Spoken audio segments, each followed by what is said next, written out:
Good evening, everyone. It is a pleasure to welcome Sanyo Daphne from Dubai, an entrepreneur, author, and community leader, currently serving as the General Secretary of the Tamil Ladies and Family Association Dubai. A highly passionate and self-driven woman from the southern tip of India. She holds a master's qualification in international business and human resource management, guided by her dream of empowering humanity. She established a nursery school in the UAE and later founded an arts and cultural center in 2012, through which she has supported many in education, culture, and skill development. Please join me in warmly welcoming Sanyo Daphne. Hi, happy International Women's Day. Hope you all can hear me. Yes, ma'am. Yes, ma'am. Ma'am, yes, ma'am. Actually, the topic I got ready today is generally just gender intelligence. But when I came online, there was another doctor speaking about the same concept, actually. I think her name is Shweta, somebody from here. So I just switched on to let us go with leadership because being an entrepreneur, and I'm also an energy alchemist and a law of attraction coach, and I also do my Akashic readings. So that journey was completely different. And now I'll go with the leadership attributes, what also comprises to the gender intelligence as per women. Okay. So leadership attributes is all necessary for every woman in every aspect. Let it be on managing a home, managing a business, managing a whole family of mother-in-law, sister-in-law, brothers, and everything. So now I'll go directly to this leadership attributes, what a woman should have. So first of all, leadership is the concept of leadership has been now a lot misunderstood by the overall growth, social status, and everything. Leadership is never controlling. Okay, leadership is and it is not a title. It is actually a quality a person should possess. So every woman should have that quality. So there are 10 ways how this leadership quality can be developed in a woman. So first, it's like the first quality what we were initiated from our childhood, that is listening. You have to have the listening capability. You have to listen to another person. That is the first quality of a leader. And second thing is like empathy. You should be very empathetic to people, to nature, to the society, to everything actually. So empathy also comprises of you should not be thinking and you should not be focusing, you should not be instigating that you are always right. So when you have empathy, you will be always ready to hear the other end of the side. And so that's a very important quality of a leader. The next thing is like you should be always understanding the opposite side. And even if they are defending your views and the way you talk, you should have a polite manner and empathetic manner in how you can win over the other person in a very kind, gentle manner. Next is like we have to be very adaptable. So we come across a lot of people. Every person is brought up in a different scenario, a different family background, a different educational background. See, maybe like in a community or in a place where we are, we will be having 10 managers at a time. Let us have like that. We have 10 managers, a managerial meeting, or 10 managers, or 10 doctors, 10 nurses, everything. Chairs, or but they all have the same professional thing. But the thing is like what we have to understand is like each and every person as a human being, as the way they are brought up, as their basic educational thing is brought up, everybody has their own different ways of handling things, how they are and everything. So this individual approach of person will come only if you're a proper leader, and then only you can understand. You cannot always compare two people who are on the same managerial position to behave the same. So you should be always ready to first of all understand the other person and then to react to the person. Okay. So then next you'll have to be very dedicated in everything. Very dedicated in the sense you have to be very conscious. In the spiritual language, we say that you have to be you have we all have a conscious energy. Even when you eat, right? You have to focus only on the food. You should not focus on your laptop, computer, mobiles, Nothing. You should focus on the food. You should thank your food. The whole concentration should be dedicated in your food. The same goes to if you're reading a book, if you watch a movie, if you're being with your children, whatever it is. You have to be very conscious to the energy in that surrounding what you're handling. That is a very good quality of a leader.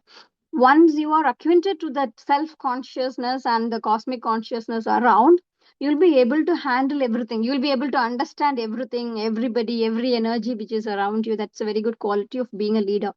This is not only in the office or in your work area, even if in your home. Even if we have 3 kids or 2 kids, we don't have the 2 kids as the same, right? Though they come from our womb and everything, every child has its different qualities. It's not only as per the children, it is also as per us. When we give birth to our first child, we will be in a different age zone. We will be in a different financial status. We would have come across a lot of things. The way we handled our first child will be different. The we handle our second child will be different. So we have to understand that also. This all will come only if you're very conscious to your energy. And the next thing is like you have to be very ethical. Be very ethical, be very straightforward, be very focused. That being ethical is very, very important. See, there are so many things now the whole society will accept, which we cannot accept, right? So it's always like as a whole crowd accepts certain things which is not ethical, you're not going to accept. You should not accept that. And so you have to be very ethical in your thoughts, your ideas. For example, if everybody says like having alcohol, oh, it's a very common today. Who doesn't have? That's actually not ethical. Okay, so as an ethical person, you cannot accept that. The whole society will accept it, but you cannot accept it. So always be a very ethical person, because every time your children are around, your people around, everybody are observing you even without your knowledge. The next thing is like respect everyone. Respect doesn't means like there are so many people when you see they stand up, say good mornings. Respect is always something which comes from the heart. You have to respect people of everything from top to bottom, whoever it is. Respect as a fellow human being, as a fellow person, just like you being created in this earth. They are also a person. So have the respect for each and every person on the earth. Next, however you can, you should always support others. um, Even in small things, always be very ready to support others, hear others, and whatever help, it's big or small, if you have it, you have to support them. This is a very very important leadership qualities actually. So next you have to now if you are the next thing is like you have to accept your mistakes. That means like you'll have to throw out all your ego. And if you are in a position, you are in a top managerial position, or even at a home, but you have made a mistake and somebody is saying, oh, come on, this is wrong what you have done, you should have the thing to accept your mistake actually. Acceptance is the first step for something getting changed. So don't, no ego, nothing in front of everybody. Everybody stands in front of you is like your mirror. So if you're showing an ego to somebody, that is something which is damaging your cells, your energy, and your feminine energy is getting somewhat disturbed. You have to understand that as a woman, first of all. So these smaller attributes, our earlier generations of women were having. Now the whole conflict has happened between education, status, the real feminine energy, and everything. So a little conflict is there actually. So, but whatever position you go, whatever attributes you hold, always hold on to the very beautiful feminine energy every female has.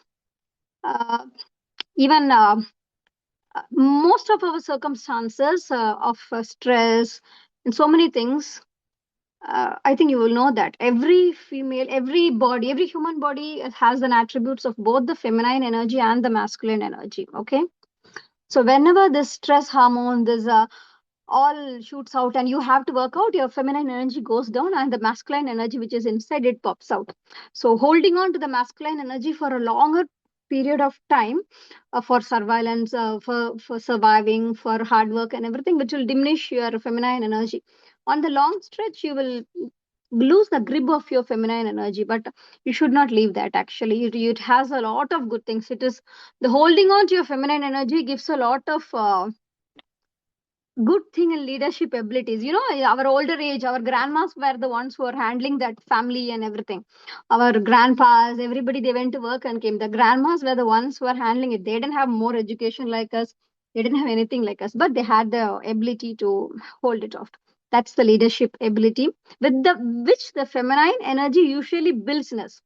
It is not like when you shout or when you are like you showed yourself like bold and strong like a masculine, you are having a leadership ability. No, leadership ability is not controlling, but you're like guiding everybody and you're nurturing everybody. That is what the leadership ability.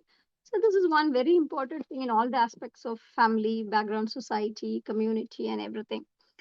um, I think it's time and it's enough. And the one thing I would like to say is like leadership is not about control. Don't try to take anything in control. It will be a house, it will be a relationship, it will be your office background. Nothing. Don't take anything in control of yourself. But you should also have the instinct to empower everybody around you without taking control. That is the greatest leadership ability. Then you'll rule the house, you'll rule the company, you'll rule the office, you'll rule the world and everything like a queen. Okay. So I think thank you so much. And as per yoga, every woman should concentrate a lot on the human well-being is of four things, right? Physical well-being, mental well-being, spiritual well-being, and financial well-being. These all comprising together makes a proper human being. So here, the physical well-being, the mental well-being, spiritual well-being, everything, all these three plays a very important role, and yoga paves a good way for that. Yoga, meditation, and everything. So it's very, very important as that the feminine energy needs a lot of softness and nurturing abilities, and which yoga and meditation really gives you. Try to wake up early at 4 o'clock in the morning. Try to do some meditation, which will really calm yourself. Take time for yourself. Every woman has to take at least 1 hour for herself. So it is early in the morning is very good. So as a woman, you'll be very successful when you have that one calm hour for yourself. Calm down with all complete consciousness. Drink some water. Complete consciousness. Do some meditation, and then you start your day, and you'll be a very successful woman. Thank you, ladies and wonderful gentlemen over here, and happy Women's Day to all of you. Thank you to Mr. Vetri and the Manishi Yoga Center. Thank you, guys.